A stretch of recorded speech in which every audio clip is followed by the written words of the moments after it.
몇 해 전에 목회 컨설팅 전문가 탐 레이너 박사가 책을 하나 썼는데 죽은 교회를 부검하다 라고 쓴 책이 베스트셀러가 되었습니다. 레이너 박사가 지적한 죽어가는 교회의 몇 가지 특징 중에 몇 가지를 골라서 한번 소개해 보도록 하겠습니다. 죽어가는 교회는 전도를 버렸다. 지상명령을 잃어버렸다는 겁니다. 죽어가는 교회는 세부 사항에 중점을 둔다. 중요하지도 않은 문제를 가지고 불필요한 논쟁을 한다는 거죠. 죽어가는 교회는 예산이 내부 사역에 쏠려 있다. 밖에는 관심이 없고 오로지 자기 자신에게만 관심이 있다는 겁니다. 죽어가는 교회는 교회의 목적이 분명하지 않다. 그러니까 살아있는 교회가 되려면 예수님께서 하셨던 일을 해야 합니다. 오늘 본문은 예수님께서 공생의 3년 동안 이 땅에서 하셨던 일을 아주 잘 요약해 놓은 그런 말씀입니다. 예수께서 온 갈릴리에 두루 다니사 저희 회당에서 가르치시며 천국 복음을 전파하시며 백성 중에 모든 병과 모든 약한 것을 고치시니, 가르치시고 teaching, 전파하시고 preaching, 고치시고 healing, 이 세 가지를 예수님의 3대 사역이라고 부릅니다. 예수님은 가르치셨습니다. 예수님은 진정한 교사십니다. 하나님의 나라의 진리를 우리에게 가르쳐 주셨기 때문입니다. 예수님은 전파하셨다고 했는데 예수님은 진정한 선교사입니다. 하나님의 나라에서 이 땅에 찾아오셔서 우리에게 천국 복음을 전파해 주셨기 때문입니다. 고치셨습니다. 예수님은 진정한 의사입니다.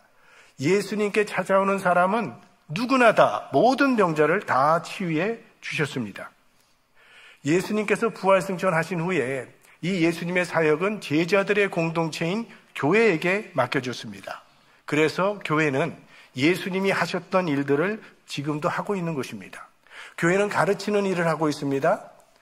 교육의 사명. 교회는 복음 전파에 힘을 씁니다. 선교의 사명. 교회는 연약한 자를 돕고 치유의 사명을 감당하고 있습니다. 봉사와 섬김의 사명. 자, 이 예수님께서 행하신 3대 사역들을 살펴보면서 우리 교회가 나가야 할 길을 한번 생각해 보고자 합니다. 먼저 가르치셨다고 했는데 본문에 보시면 회당에서 가르치셨다고 했어요. 회당은 시나고그라고 하는 거죠. 이 회당은 포로 시절에 예루살렘 성전에 갈 수 없었던 유대인들의 예배처입니다. 이게 성전이라고 하는 것은 딱 한 군데 있어요. 예루살렘. 그리고 그곳에서 하는 것은 제사를 드리는 것입니다. 반면 이 회당이라고 하는 것은 우리처럼 이렇게 예배를 드리고 율법을 배우기도 하고 강연도 하는 것이 이 회당이라고 하는 곳입니다. 그러니까 회당은 민중의 종교학교 같은 교육기관입니다. 유대인들 10가정이 모여 있으면 회당을 만들 수 있도록 되어 있습니다. 이스라엘 다음으로 유대인들이 세계에서 가장 많이 사는 곳이 뉴욕입니다. 제가 뉴욕에 있을 때 제가 살던 집 건너편에도 회당이 있었습니다. 거기는 회당이 굉장히 많습니다. 유대인들은 이 회당 중심의 삶을 살기 때문에 유대인들에게 있어서는 이 회당이라고 하는 것이 중요한 생활 기반이었습니다. 그래서 예수님께서는 회당에 가셔서 가르치셨습니다. 사도 바울도 어디를 가든지 회당을 중심으로 복음을 전파했던 것을 우리는 알고 있습니다. 예수님께서 회당에서 무엇을 가르치셨을까요? 그때는 신약 성경이 아직 없었기 때문에 구약 성경을 가르치셨을 겁니다. 살인하지 말라는 뜻은 이런 뜻입니다. 용서하라는 것은 이런 뜻입니다. 이렇게 하나님의 말씀을 잘 가르치셨어요. 그동안 종교인들이 갖고 있는 그 왜곡된 신앙을 바른 신앙으로 인도하시기 위해서 안식일마다 주님께서는 회당에서 하나님의 말씀을 가르치셨습니다. 무엇보다도 하나님 나라의 비밀과 메시아에 대해서 가르치셨을 거예요. 예수님께서 회당에서 가르치셨을 때 많은 사람들이 예수님의 가르침에 놀랐다고 성경을 기록하고 있습니다. 마가복음 1장 22절, 뭇사람이 그의 교훈에 놀라니 이는 그 가르치시는 것이 권세 있는 자와 같고 서기관들과 같지 아니함일러라. 그러니까 사람들은 예수님의 가르침에 큰 충격을 받았다는 겁니다. 왜냐하면 예수님의 가르침에는 신적인 권위가 있었기 때문입니다. 여러분, 2000년이 지난 오늘까지도 예수님의 교훈은 아주 위대한 교훈으로 지금까지도 인류의 갈 길을 밝혀주고 있지 않습니까? 교회는 하나님의 말씀을 배우고 가르치면서 살아계신 하나님을 경험하는 곳이 교회입니다. 교회의 기초는 하나님의 말씀을 배우고 가르치는 데서부터 시작됩니다. 우리 교회도 교육 프로그램이 있죠. 커피 브레이크 얼마 전에 시작했습니다. 주일 성경 공부, 큐티 학교, 전도학교, 작은 목자의 삶, 말씀 배우는 일에 힘써야 합니다. 성경은요, 하나님의 감동으로 된 책이기 때문에 배우고 가르치는 가운데 놀라운 변화와 능력이 나타나도록 되어 있어요. 저는 신학교에 입학함과 동시에 중고등부 전도사로 사역을 시작했습니다. 정말 자신 없는 사역이었습니다. 신학교 1학년생이 뭘 알겠습니까? 알면. 게다가 또 영어로 해야 되니 정말 자신 없고 힘이 들었습니다. 처음으로 그 학생들 데리고 3박 4일 수양회를 가서 3박 4일 동안 설교를 하는데요. 그 설교하는 게 너무 스트레스가 돼서 3박 4일 동안에 위가 헐어서 위험에 걸렸던 그 기억도 갖고 있습니다. 그런데 들려오는 소식은 그 학생들 가운데 선교사도 나왔고 선교기관에서 일하는 사역자들도 있고 이런저런 모양으로 하나님 나라에 헌신된 일꾼이 되었다고 하니 제가 놀랄 뿐이고 감사할 뿐입니다.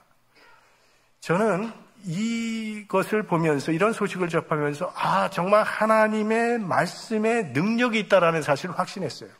왜냐하면 제가 중고등부 전도사로 있으면서 했던 일은 주일날 그리고 금요일 저녁에 성경 말씀을 가르친 것밖에는 없습니다. 그래서 저는 말씀 중심의 목회를 하기로 결심했습니다. 디모데후서 3장 16절 17절 말씀 다 같이 한번 읽어보겠습니다. 모든 성경은 하나님의 감동으로 된 것으로 교훈과 책망과 바르게 함과 의로 교육하기에 유익하니 이는 하나님의 사람으로 온전케 하며 모든 선한 일을 행하기에 온전케 하려 함이니라. 히브리서 4장 12절 하나님의 말씀은 살았고 운동력이 있어 좌우의 날선 어떤 것보다도 예리하여 혼과 영과 및 관절과 골수를 찔러 쪼개기까지 하며 또 마음의 생각과 뜻을 감찰하시나니. 사랑하는 여러분, 하나님의 말씀에 믿음의 뿌리를 내리고 살아가시기 바랍니다. 말씀 따라 살아가는 것이 지혜의 길이요 생명의 길이요 구원의 길입니다. 교회는 하나님의 말씀을 배우며 가르치는 곳이 되어야 합니다. 두 번째로 천국 복음을 전파하셨습니다. 이 전파하시며라고 하는 이 단어를 영어 성경에는 preaching, 설교하시며 또는 proclaiming, 선포하시다 이렇게 번역을 했습니다. 그럼 가르치는 것과 설교하는 것의 차이가 무엇인가? 구분할 수 있는 뚜렷한 기준이 있는 게 아닙니다. 그러나 구태여 구분을 한다면 가르친다고 하는 것은 성경 한 구절 한 구절의 뜻을 이해하기 쉽게 설명해주고 해석하는 겁니다. 회개는 이런 뜻입니다. 믿음은 이런 것입니다. 죄는 이런 것입니다. 그러니까 성경의 뜻을 이해할 수 있도록 해석해 주는 거죠. 설교는 뭔가, 선포는 뭔가, 그 해석된 말씀을 오늘 하나님이 우리에게 하시는 말씀으로 선포하는 것이 설교입니다. 회개하고 예수 믿어야 구원받습니다. 해석을 통해서 얻은 결론을 외치는 것, 그것이 설교예요. 사실 모든 설교 속에는 가르침의 요소가 들어가 있고 또 모든 가르침 속에는 설교적 요소가 포함되어 있습니다. 이렇게 입으로 복음을 전파해서 믿게 하는 것이 예수님의 선교 방법이었어요. 저는 우리 플러턴 장로교회가 어떻게 개척되었다는 이야기를 들었습니다. 50년 전에 일대 최영빈 목사님이 한국 사람 사는 집을 일일이 찾아가서 전도해서 교회를 개척하셨다고 했어요.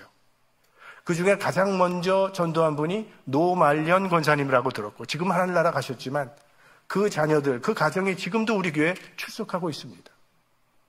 옛날에는 이 노방전도가 선교의 큰 몫을 차지했는데 요즘은 다른 사람에게 전도하는 말이 줄어든 세대가 되었습니다.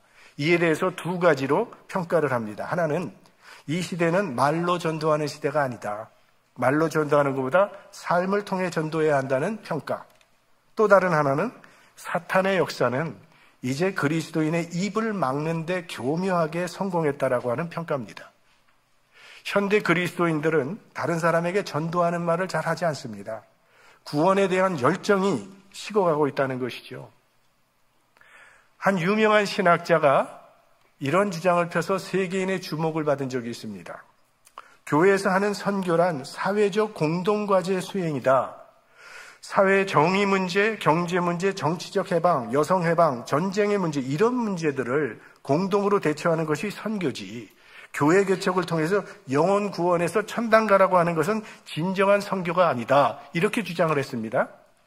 자, 이런 주장에 대해서 풀러 신학교의 선교학 교수였던 다널 맥가브런 교수님은 반대 논리를 주장했습니다.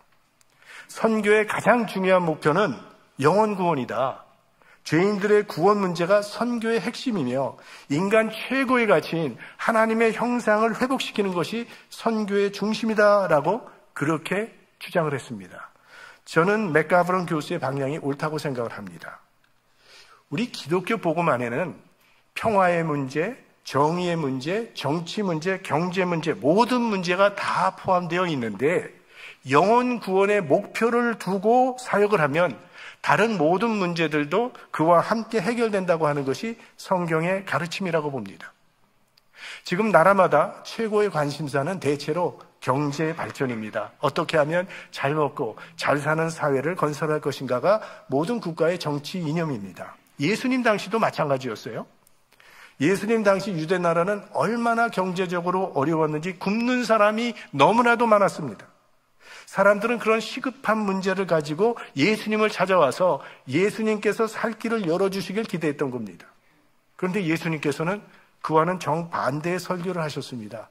무엇을 먹을까? 무엇을 마실까? 무엇을 입을까? 하지 말라. 주님, 지금 저희들에게는 그게 시급한데 그런데 관심을 두지 말라면 무엇에 관심을 두어야 합니까? 너희는 먼저 그의 나라와 그의 의를 구하라. 그리하면 이 모든 것이 너희에게 더하시리라. 그러니까 인생의 최우선 관심사가 먼저 해결되면 다른 것들도 따라 해결된다는 역설적인 말씀을 예수님께서는 하셨어요. 그러니까 영혼의 문제가 가장 우선이라는 것입니다. 그러면 지금 세계를 한번 생각해 보십시오. 먼저 그 문제를 해결한 기독교 국가들은 경제 문제 다 해결했습니다. 그들은 거의 다 선진국이 되었습니다. 그래서 예수님께서는 세상에 계실 때 부지런히 천국 복음을 전파하셨습니다. 자, 예수님의 설교의 핵심은 천국 복음이었습니다. 천국 복음이란 하나님 나라에 관한 복된 소식, 기쁜 소식이라는 뜻이죠. 복음은 궁극적으로 천국의 구원을 동반해야 합니다. 우리가 예수 믿는 궁극적인 목적은 결국 예수 믿고 구원받아서 하나님 나라의 백성이 되고자 하는 데 있습니다. 다른 게 다 있어도 천국이 빠지면 그건 복음이 아닙니다. 그러니까 교회는 취미로 오는 게 아니고 교양을 위해 오는 것도 아니고 외로움을 달래러 오는 것도 아닙니다. 교회는 자선사업하는 것도 아니에요. 그런 건 2차 문제고 1차적으로 교회는 영혼 구원을 위해 존재하는 기관입니다. 이 영혼 구원이 가장 우선이에요. 여러분 가운데 혹시 천국의 실제와 구원의 확신이 분명하지 않은 분들이 계십니까? 이걸 가장 먼저 해결해야 됩니다. 여러분은 천국 갈 구원의 확신이 있으십니까? 예, 아멘 하시는 분도 계시지만 속으로 좀 찜찜하신 분들도 계실 거예요. 우리가 이런 문제에 대해서 부끄러워할 필요가 없습니다. 그리고 날 뭐로 하러 불쾌하게 생각할 필요도 없고요.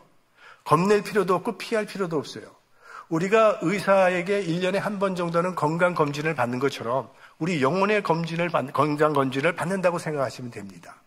그래서 먼저 연락 주시는 분들은 찾아가서 도와드릴 것이고 연락이 없으면 이제 우리가 찾아갑니다.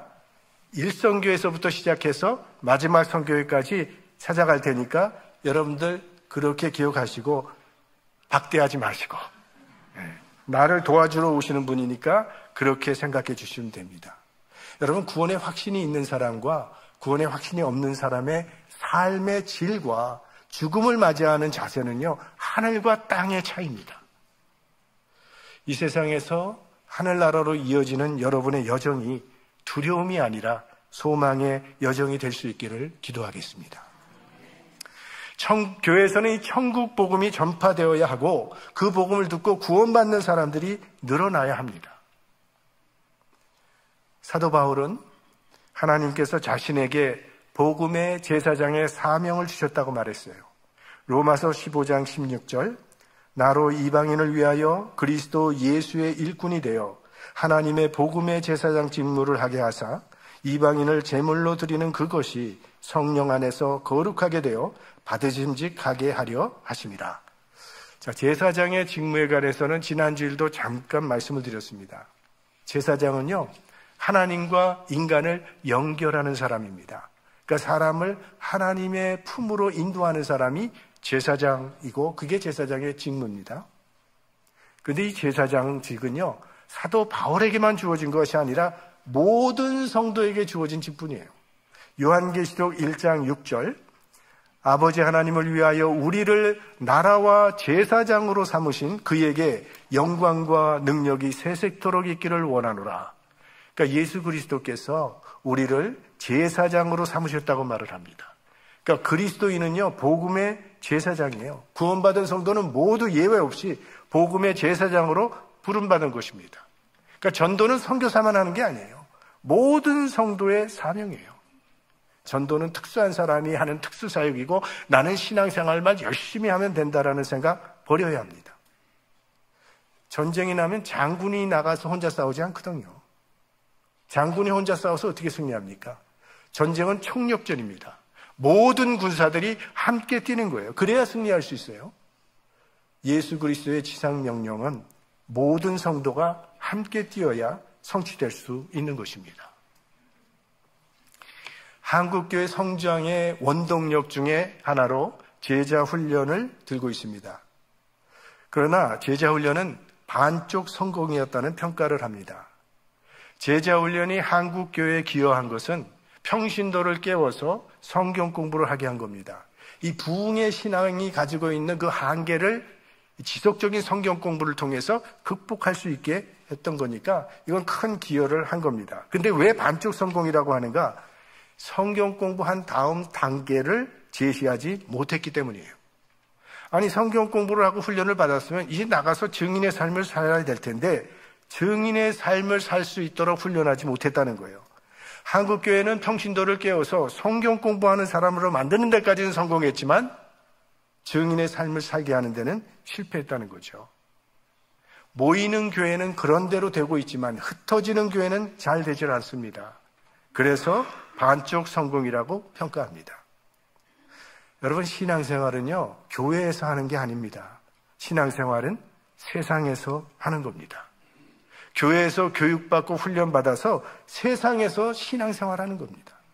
우리가 주일 예배 끝날 때 축도를 하는 것은 이건 파송의 의미가 있는 거예요. 이제 세상으로 나가라는 파송의 의미가 있는 것이고 주일 예배가 끝나는 그 순간에 삶의 예배가 시작된다고 하는 시그널입니다. 그러니까 그리스도인은 교회에서 살면 안 되는 거예요. 목사는 교회에서 살아야 되지만 그리스도인들은 가정에서 복음의 제사장으로 살아야 하고 일터에서 복음의 제사장으로 사셔야 하고 세상에서 복음의 제사장으로 살아야 합니다.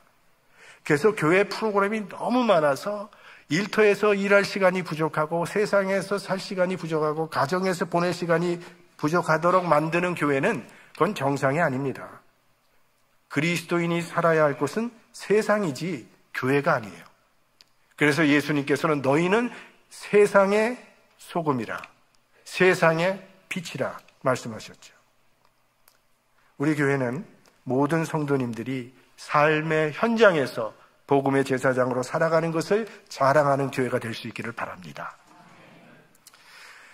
근데 제사장이 제사를 드리려면 제물이 필요합니다. 오늘 사도 바울이 제물에 대해서 언급을 합니다. 다시 한번 로마서 15장 16절을 보면 나로 이방인을 위하여 그리스도 예수의 일꾼이 되어 하나님의 복음의 제사장 직무를 하게 하사 이방인을 제물로 드리는 그것이 성령 안에서 거룩하게 되어 받으심직하게 하려 하십니다. 바울은 자기가 하나님께 드리는 제물이 뭐라고 말을 합니까? 이방인이라고 말을 해요. 이게 무슨 뜻인가 하면 우리가 예배 드릴 때에 잃어버린 영혼을 데리고 와서 예배를 드리는 것이 하나님께서 가장 기뻐 받으시는 제물이 된다라고 하는 그런 말씀이죠. 그러니까 우리가 하나님께 드릴 수 있는 가장 큰 제물은요, 잃어버린 영혼을 주님 앞으로 인도하는 겁니다. 왜? 한 영혼이 온 천하보다 더 귀하기 때문에. 새로운 생명이 한 명도 태어나지 않는 교회, 복음 증거에 무감각한 교회는요, 아무리 열심히 모이고 친교를 해도 그건 생명력이 없습니다.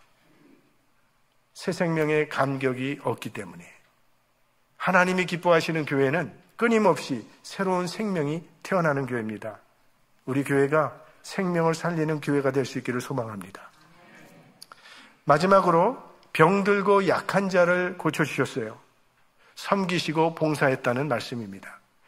이 복음 전파와 섬김의 봉사는 항상 함께 가는 겁니다.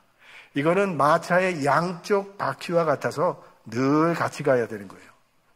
기독교는 삶과 동떨어진 종교가 아니라 삶 현장 속에서 가르치고 봉사하고 섬기면서 복음을 전파하는 그런 종교입니다. 왜? 예수님께서 그렇게 하셨기 때문에. 예수님은 아예 인간 역사 속으로 들어오셨잖아요. 그걸 우리는 성육신 사역이라고 부르는데, 불교는 굉장히 정적인 종교인데 반해서 기독교는 상당히 동적인 종교입니다. 그래서 이 불교는 이 사색하고 명상을 주된 신앙 행위로 삼고 있기 때문에 절을 지을 때 사람이 별로 없는 깊은 산 속에 절을 짓는 겁니다. 그런데 우리 기독교는 상당히 동적인 종교죠. 사람 가장 많은 곳에, 도시 한복판에 가장 잘 보이는 곳에 교회를 짓습니다. 왜? 삶의 현장에서 같이 살면서 가르치고 치유하고 복음을 전파하기 때문에. 그래서 기독교가 들어간 나라는 다 발전하는 겁니다. 기독교가 들어가면 병원이 세워져요. 학교가 세워져요. 자선단체가 세워집니다. 우리 한국이 발전하게 된 것도 기독교가 들어와서부터 저렇게 발전을 시작한 것이죠. 본문에 보시면 각종 병자들이 예수님께 나왔다고 했습니다. 24절 말씀 함께 보겠습니다. 그의 소문이 사람들이 모든 앓는 자, 곧 각색 병과 고통에 걸린 자, 귀신 들린 자, 간질하는 자, 중풍병자들을 데려오니 저희를 고치시더라. 여기 본문을 보면 온갖 병의 이름이 나오는데요. 아무도 이런 거 관계없이 예수님을 찾아오기만 하면 다 고침을 받았습니다. 이 중에는 현대의학으로도 고치지 못하는 불치병들이 있습니다. 근데 예수님 그거 다 고치셨습니다. 디트로이트는 많은 자동차 공장들이 몰려 있는 것이죠. 그래서 모로시리라고 하는 별명이 붙어 있습니다. 그 도시에서 전해지는 아름다운 이야기가 하나 있는데요. 어느 날 추운 겨울날 아침에 자동차를 몰고 가다가 길에서 고장이 났습니다. 근데 그 자동차 주인은 자동차 정비사입니다. 아주 자동차를 잘 고치는 정비사예요.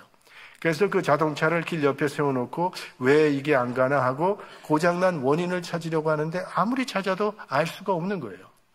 근데 그때 한 세단이 멈추더니 거기서 노신사 한 사람이 내리면서 제가 좀 도와드릴까요? 하는 겁니다. 아마 길거리에 서 있으니까 안 됐나 보죠. 이 정비사는 속으로 내가 못 고치는 이 차를 저 노인이 어떻게 고치겠어? 라고 생각을 했습니다. 그 노신사가 자동차 몇 군데를 이렇게 만져보더니 한번 시동 걸어보라고. 그래서 시동을 걸으니까 시동이 걸리는 거예요. 이 정비사가 깜짝 놀랐습니다. 그래서 노신사를 바라봤더니 명함 한 장을 주고 사라집니다. 명함을 보니까 헨리 포드. 그 자동차를 만든 사람이에요. 예수님은 어떤 병도 다 고칠 수 있어요. 왜? 예수님은 우리를 만드신 하나님이시기 때문에. 지금 우리는 병든 시대를 살아가고 있습니다. 사회가 병들었고요. 정치가 병들었고, 경제가 병들었고, 문화가 병들었고, 교육이 병들었고, 우리의 신앙조차도 병들어가고 있습니다. 이 인류가 앓고 있는 이 모든 병들을 어떻게 고칠 수 있겠습니까? 이 시대와 우리 인간의 병을 치유할 수 있는 분은 오직 예수 그리스도 한 분뿐인 줄 믿습니다. 주님은 우리의 영혼도 고치시고요. 우리의 마음도 고치시고 우리의 육신도 고치는 진정한 의사세요. 여러분은 어떤 문제를 갖고 계십니까? 무슨 문제든 주님께 가지고 나오십시오.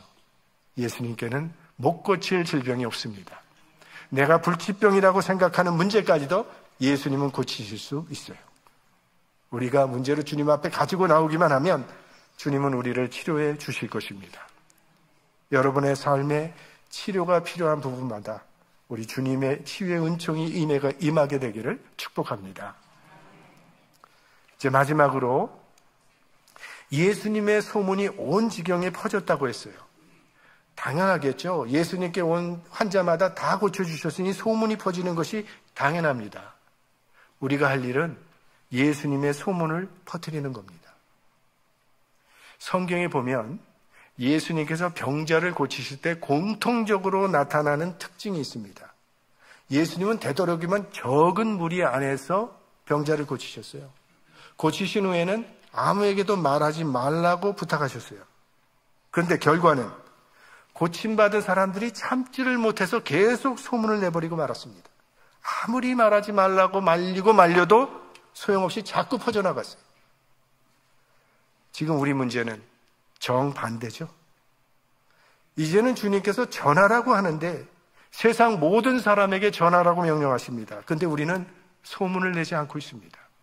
벙어리 교인이 되어버렸어요. 저기서 설렁탕 한 그릇 먹어서 그 설렁탕이 그렇게 맛있다고 맛있기만 해도 그 소문을 내는데 그 집 가보라고. 우리가 좋은 의사 만나면 그 의사 찾아가 보라고 소문을 내는데 예수님 때문에 내 인생이 변화되었다면 어떻게 가만히 있을 수가 있겠습니까? 우리는 그리스도의 몸입니다. 주님은 우리를 통해서 이 세상을 구원하시기 원하십니다. 이번 한 주간도 여러분의 발이 미치는 곳마다 천국 복음이 전파되고 연약한 자들이 힘을 얻고 위로를 얻는 복된 발걸음이 되시기를 주님의 이름으로 축원합니다. 성령의